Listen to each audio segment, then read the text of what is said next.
Assalamualaikum warahmatullahi wabarakatuh. Alhamdulillah. Alhamdulillahi rabbil alamin. Wassalatu wassalam ala sayyidil anbiya wa imamil mursalin. Sayyidina wa nabiyyina wa azimina wa qurrati a'yunina wa maulana Muhammad wa ala alihi wa sahbihi ajma'in wa man tabi'ahum bi ihsan ila yaumiddin. Wa alaina ma'ahum wa fihim birahmatika ya arhamar rahimin. Amma ba'd. Para pemirsa channel YouTube MZT Malang Raya yang dimuliakan oleh Allah, alhamdulillah di dalam kesempatan kajian kali ini, kajian kitab Sirah Nabawiyah, kita masuk dalam episode Ad-Da'wah ilal Islami Sirran. Setelah Rasulullah beliau menyendiri di Gua Hira dan beliau mendapatkan wahyu di situ. Setelah itu beliau mendapatkan wahyu yang di situ sifatnya perintah untuk beliau berdakwah. Ya ayyuhal muddatsir kum fa'anzir, bangunlah, berilah peringatan kepada manusia. Setelah itu beliau memulai dakwahnya. Nah, di sini di dalam kitab ini kita bisa, atau di dalam kajian sirah ini kita bisa mengambil pelajaran yang besar, terutama untuk para dai, terutama untuk para santri yang ingin memulai dakwahnya bagaimana. Ya, Rasulullah SAW memulai dakwah, mengajak kepada Islam, yang pertama kali beliau lakukan adalah sirran, sembunyi-sembunyi, tidak terang-terangan, tidak langsung beliau florkan, tidak langsung beliau itu mengajak dengan terang-terangan. Walamma bu'itsa sallallahu alaihi wasallam akhfa amrahu wa ibadatahu. Ketika Rasulullah telah diutus, Rasulullah menyembunyikan perkara Islam ini, dan Rasulullah menyembunyikan ritual ibadah yang beliau lakukan, cara beribadahnya. Wa ja'ala yad'u ilallahi sirran. Rasulullah mulai mengajak manusia kepada Allah secara sembunyi-sembunyi. Wa atba'ahun nas 'amatuhum du'afa, serta beliau mulai diikuti oleh beberapa orang, tapi kebanyakan yang ikut sama Rasulullah, beriman sama Nabi di awal-awal Islam tersebut, yang kebanyakan yang ikut Islam dan ikut iman sama beliau ya para du'afa, orang-orang lemah, orang-orang fakir, orang-orang miskin. Bahkan di situ banyak sekali al-ariqa, para budak, ya, budak-budak, ya, pembantu-pembantu, ya, orang-orang lemah, belum kuat waktu itu Islam. Wa awwalu man amana bihi minan nisa Khadijah radhiyallahu anha. Yang pertama kali beriman dari golongan wanita adalah Sayyidah Khadijah radhiyallahu anha, istri beliau sendiri. Wa minar rijal al-balighin Abu Bakar As-Siddiq. Dari yang beriman dari golongan orang laki-laki yang sudah baligh adalah Sayyidina Abu Bakar As-Siddiq, sahabatnya Nabi SAW. Ya. Wa minas sibyan Ali bin Abi Thalib, termasuk dari golongan yang beriman, dari golongan yang anak-anak yang masih kecil adalah Sayyidina Ali bin Abi Thalib. Ya, wa kana sinhu 10 sinin, waktu itu usianya Sayyidina Ali 10 tahun. Jadi Sayyidina Ali itu lahir 10 tahun sebelum Nabi mendapatkan wahyu. Ya, pas saat Nabi mendapatkan wahyu, usia beliau 10 tahun. Ya, Sayyidina Ali itu diasuh oleh Rasulullah SAW dan berada di asuhan beliau mulai kecil. Wa minal mawali Zaid bin Harithah, termasuk dari orang yang beriman dari golongan mawali. Mawali itu orang yang dulunya budak kemudian dibebaskan oleh majikannya, ya. Siapa itu? Sayyidina Zaid bin Harithah. Ya, Sayyidina Zaid bin Harithah, ya, termasuk orang yang dicintai oleh Rasulullah SAW, termasuk orang yang beruntung bersama Nabi SAW. Sayyidina Zaid bin Harithah ibn Syarahbil, ya, ya. Wa minal abid, ya, dari golongan abid, dari golongan budak yang ikut masuk Islam dan beriman adalah Sayyidina Bilal bin Rabah. Ya, Sayyidina Bilal bin Rabah, beliau berasal dari Habasyah, bukan orang asli Makkah, tapi beliau adalah orang yang dari Habasyah, seorang budak. Ya, yang kemudian Sayyidina Bilal bin Rabah ini dibebaskan waktu itu, ditebus, dibeli sama Sayyidina Abu Bakar dari majikannya Umayyah bin Khalaf. Ya, Umayyah bin Khalaf ini suka menyiksa Bilal bin Rabah ketika tahu bahwa Bilal bin Rabah ini masuk Islam. Disiksa.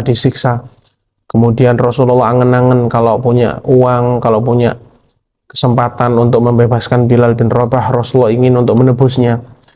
Ternyata Sayyidina Abu Bakar waktu itu beliau langsung menebus Bilal bin Rabah. Dibeli itu Bilal bin Rabah, ya, dibeli, ya, jadi miliknya Sayyidina Abu Bakar. Sayyidina Abu Bakar jadi majikannya, tapi Sayyidina Abu Bakar membebaskannya untuk tidak menjadi budak lagi. Kemudian yang masuk Islam dengan ajakan atau dakwahnya Sayyidina Abu Bakar waktu Islam masih terang, Islam masih sembunyi-sembunyi, belum terang-terang dakwahnya. Ada beberapa yang masuk Islam berkat dakwahnya Sayyidina Abu Bakar. Coba kita bayangkan ya, Sayyidina Abu Bakar ini beruntungnya gimana ya. Ya semestinya kita kalau kepingin beruntung seperti ini, semestinya kita kalau kepingin menyusul orang-orang mulia seperti Sayyidina Abu Bakar, ya seperti ini, sangat membanggakan Nabi SAW. Yang masuk Islam gara-gara dakwahnya Sayyidina Abu Bakar itu ada pertama Sayyidina Utsman bin Affan, ya termasuk orang kaya. Sayyidina Utsman bin Affan, Sayyidina Utsman bin Affan masuk Islam gara-gara ajakan Sayyidina Abu Bakar. Zubair bin Awam, Abdurrahman bin Auf, Sa'ad bin Abi Waqqas, Talha bin Ubaidillah, ya, wa akharun, dan yang lain-lain masih banyak lagi. Yang disebutkan barusan ini Sayyidina Utsman bin Affan, Zubair bin Awam, Abdurrahman bin Auf, Sa'ad bin Abi Waqqas, Talha bin Ubaidillah, ini orang yang masuk Islam berkat dakwahnya Sayyidina Abu Bakar, dan beliau-beliau yang tadi ini termasuk orang yang termasuk orang yang mubasysyirin bil jannah, 10, termasuk dari golongan 10 orang yang mendapatkan kabar gembira bahwa dia semua akan masuk surga, ya. Sayyidina Abu Bakar ini punya tabungan besar, ya, Masya Allah, tabungan besar, ya, investasi besar untuk Islam, ya. Wa akharun mimman arada bihimullahu khair wa sa'adah, dan banyak lagi yang masuk Islam atas dakwah berkat dakwahnya Sayyidina Abu Bakar, dari orang-orang yang Allah inginkan untuk mereka kebahagiaan dan kebaikan dunia akhirat. Tsumma dakhala ba'dun nas fil Islam bimaka arsalan, kemudian masuklah orang-orang itu, manusia itu masuk ke dalam Islam, ya, yang berada di Mekah, sedikit demi sedikit, laki-laki, wanita, wa fasya dzikrul islami biha, kemudian tersebar luaslah penyebutan tentang Islam pada kota Mekah.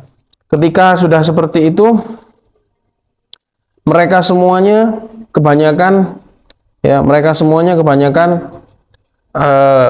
beribadah sembunyi-sembunyi, sehingga mereka kalau mau ibadah itu pergi ke lereng gunung yang ada di kota Mekah dan menyembunyikan cara ibadah mereka dari pandangan-pandangan orang Quraisy, ya. Ketika itu Islam sudah mulai banyak, ya, sekitar ada 30 orang yang sudah masuk Islam, ya, antara laki-laki dan perempuan itu kurang lebih semuanya totalnya 30 orang. Nah, barulah di situ Rasulullah memilih untuk mengajarkan mereka ilmu-ilmu agama, tapi sembunyi-sembunyi, tidak langsung di tempat terbuka seperti di dalam gedung, ya. Akhirnya Rasulullah memilih rumahnya salah satu sahabat namanya Arqam bin Abil Arqam. Di situ Rasulullah mengajari mereka, ya, mereka belajar kepada Rasulullah, liyaltaqi bihim fiha lihajatil irsyad wa ta'lim. Rasulullah memberikan arahan kepada mereka, ya, memberikan wejangan-wejangan untuk menghadapi kehidupan dunia dan akhirat ini dengan agama yang mulia itu Islam, ya. Kemudian selama Rasulullah dakwah secara sembunyi-sembunyi tadi itu, dapat 30 orang yang sudah masuk Islam, laki-laki perempuan, kemudian nambah lagi sampai dikumpulkan di rumahnya Arqam bin Abil Arqam. Lah, berkah di situ akhirnya sampailah jumlahnya sekitar 40 orang. Laki-laki perempuan 40 orang yang masuk Islam waktu itu.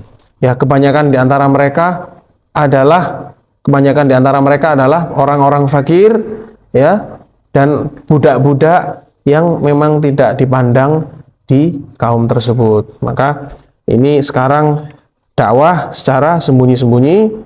Episode selanjutnya kita akan bahas dakwah secara terang-terangan, yang nanti kemudian kita akan tahu bagaimana fase-fase dakwah Rasulullah SAW, sehingga bisa menjadi pelajaran untuk kita semua dan untuk para santri thalibul ilm yang ingin memulai dakwahnya bagaimana. Semoga berkah, manfaat untuk kita, membawa keberkahan dan membawa kemanfaatan untuk dapat kita amalkan dan kita aplikasikan dalam kehidupan kita. Amin ya rabbal alamin. Sallallahu ala sayyidina Muhammadin wa ala alihi wasallam. Alhamdulillahirabbil alamin. Assalamualaikum warahmatullahi wabarakatuh.